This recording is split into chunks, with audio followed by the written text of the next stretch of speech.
Udah. Assalamualaikum warahmatullahi wabarakatuh. Selamat siang semuanya. Gimana kabarnya hari ini? Alhamdulillah. Oh. Semoga kita selalu diberi kesehatan ya. Sebelum kita memasuki pembelajaran hari ini, alangkah baiknya kita belajar supaya kegiatan hari ini selalu diberkahi dan ilmu yang kita pelajari hari ini selalu bermanfaat untuk kita semua. Berdoa dimulai. Selesai. Alhamdulillah. Sekarang kita ingin belajar tentang berpikir komputasional, integrasi coding dan kecerdasan artifisial. Nah, tujuan pembelajaran hari ini yang pertama adalah menjelaskan konsep dasar dari berpikir komputasional, memahami apa itu berpikir komputasional dan komponennya. Jadi tujuannya supaya kita bisa menjelaskan lagi apa itu berpikir komputasional, dan komponen-komponennya seperti algoritma, dekomposisi, abstraksi, dan pengenalan pola. Yang kedua adalah mensimulasikan algoritma supaya kita melatih berpikir logis tanpa menggunakan komputer. Ternyata kita untuk memecahkan masalah kita tidak perlu menggunakan komputer seperti kita menggunakan algoritma. Yang ketiga adalah mengidentifikasi penerapan AI, melihat bagaimana kecerdasan artifisial bekerja di sekitar kita. Ternyata tanpa sadar di sekitar kita sudah beberapa memakai artifisial kecerdasan tuh. Selanjutnya, berpikir komputasional sebuah pembukaan pikiran. Berpikir komputasional adalah cara berpikir sistematis seperti komputer. Nah, pernahkah kamu mencari jalan tercepat pulang ke rumah? Pernah? Pikirkan sejenak bagaimana kamu membuat keputusan itu. Nah, dari kita awal mencari jalan tercepat berangkat pulang ke rumah, kita awal tanpa menggunakan AI, kita berpikir secara komputasional. Kita cari urutannya seperti apa, kita menggunakan algoritma. Dari berangkat, kita lewat jalan mana, terus belok kemana, terus lurus apa enggak gitu kan. Apakah kamu membandingkan rute, mempertimbangkan kemacetannya, supaya kita sampai tujuan lebih cepat. Bagaimana kamu memutuskan jalan mana yang akan dipilih? Semua proses mental itu adalah contoh sederhana bagaimana kita menerapkan prinsip-prinsip berpikir komputasional dalam sehari-hari. Selanjutnya, nah ada nih 4 pilar berpikir komputasional. Yang pertama adalah dekomposisi, yang kedua pengenalan pola, 3 abstraksi, dan keempat algoritma. Yang pertama dekomposisi. Dekomposisi apa sih? Dekomposisi adalah memecah masalah besar menjadi bagian-bagian kecil yang lebih mudah dikelola. Contohnya, kita misalkan di kelas ini jadwal piket hari Senin. Itu ada Bu Karmila, ada Pak Dean, ada Bu Vinta, dan Pak Imron. Nah, supaya kita bisa mudah mengelolanya, kita membaginya menjadi bagian yang lebih kecil. Misalkan Bu Karmila ngepel, terus Pak Dean nyapu, terus dan lain-lain gitu. Itu menjadi mudah dikelola. Kalau pengenalan pola, mencari kesamaan atau tren dari masalah-masalah kecil yang sudah dipecah. Contohnya seperti piket juga nih, kita mengambil piket juga di hari Senin, kelompok A yang piket. Di hari Selasa, kelompok B yang piket. Hari Rabu, kelompok A lagi yang piket, hari Kamis kelompok B yang piket. Berarti hari Jumat kelompok A, karena pengenalan pola itu dilihat dari urutan yang berulang-ulang terus tuh. Kita sudah melihat pengenalan polanya seperti apa dari AB lagi ketemu, lalu kita bisa menjawab dengan hari Jumat itu kelompok A yang piket. Abstraksi, fokus pada informasi penting dan mengabaikan detail yang tidak relevan. Contohnya seperti apa? Seperti ketika kita diberi tugas untuk membuat DNA sekolah. Nah, tidak mungkin dong dengan sekolah yang luas kita dengan detail menggambar semua kelas-kelas yang ada di ruangan yang ada di sekolah ini. Maka dari itu, kita membagi informasi yang penting dan mengabaikan detail-detail yang tidak relevan.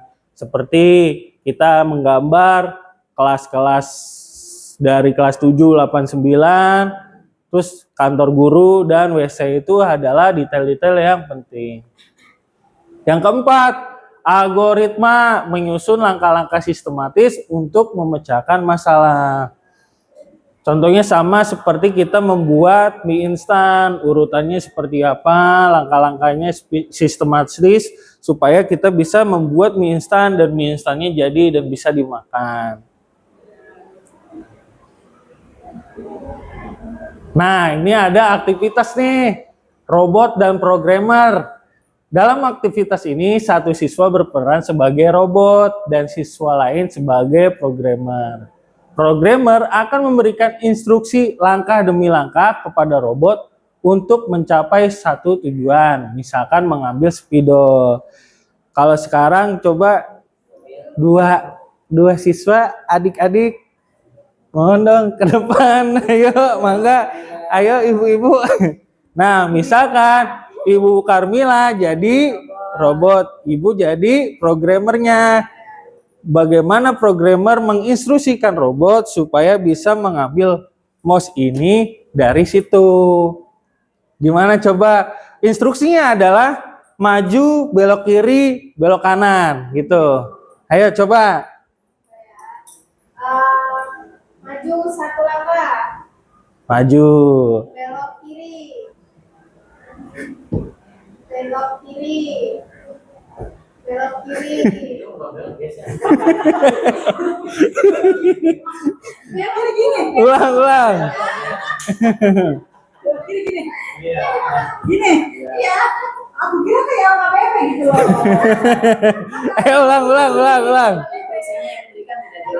Tidak jelas itu kan, jadi ngaco. Iya.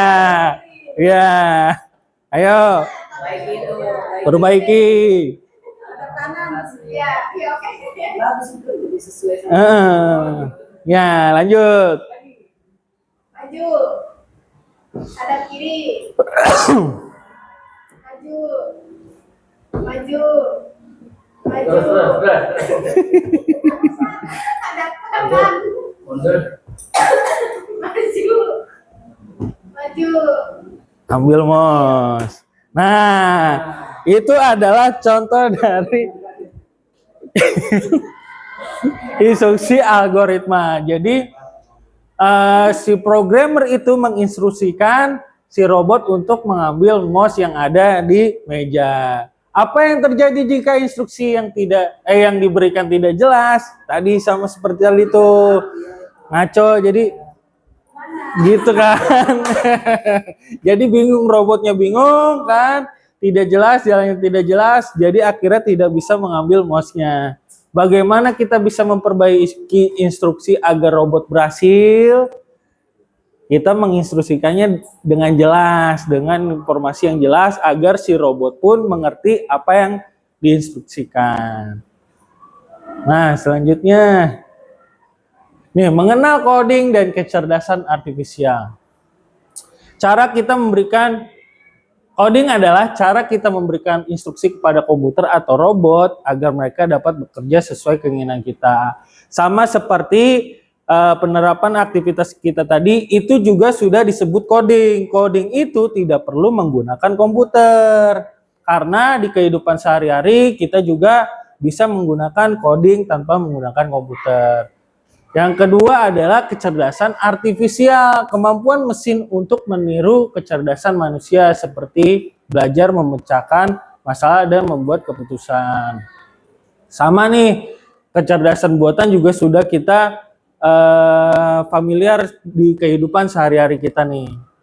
Ya, dalam kehidupan sehari-hari, misalkan tadi kan kita ingin menuju jalan pulang.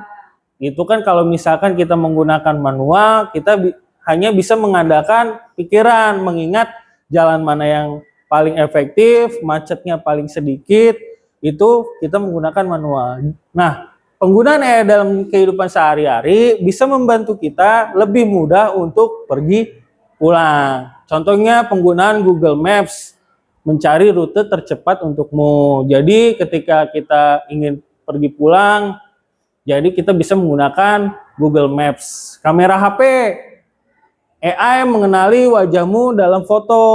Itu juga face recognition ya. Rekomendasi YouTube dan TikTok, AI menyarankan konten yang mungkin kamu sukai. Chatbox seperti ChatGPT. Pentingnya gunakan AI dengan bijak, kritis, dan etis untuk kebijakan bersama. Nah, dalam penggunaan AI sehari-hari, kita tidak boleh 100% percaya kepada AI. Karena bagaimanapun AI itu menggunakan data yang terbatas, yang diberikan oleh manusia juga. Jadi terkadang AI juga bisa memberikan informasi yang bias dan belum tentu benar. Kita harus kritis untuk kebaikan bersama. Keterampilan yang kita kembangkan hari ini melalui pembelajaran berpikir komputasional, coding, dan AI, kita tidak hanya belajar tentang teknologi, tapi mengasah profil lulusan yang tangguh, seperti penalaran kritis, kreativitas, kolaborasi, komunikasi, dan kemandirian. Refleksi. Hari ini saya belajar bahwa berpikir komputasional membantu saya menyelesaikan masalah sehari-hari dengan lebih teratur dan efisien. Proses memecah masalah, mengenali pola, mengabaikan hal yang tidak penting, dan menyusun langkah membuat setiap tantangan terasa lebih mudah ditangani. Nah, pertanyaan adalah, apa contoh AI yang sudah kamu gunakan hari ini tanpa kamu sadari? Apa?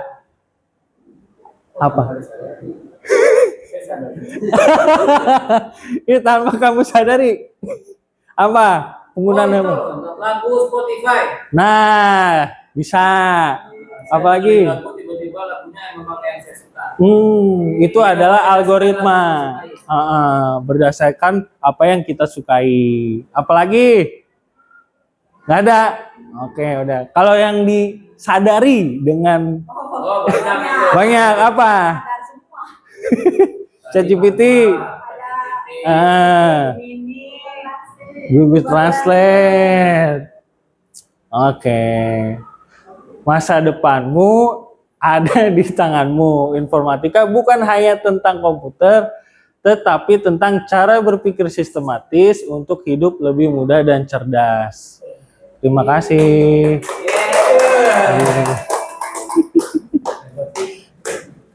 Bisa ya?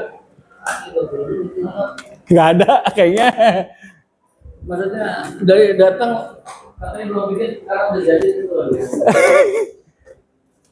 13 menit.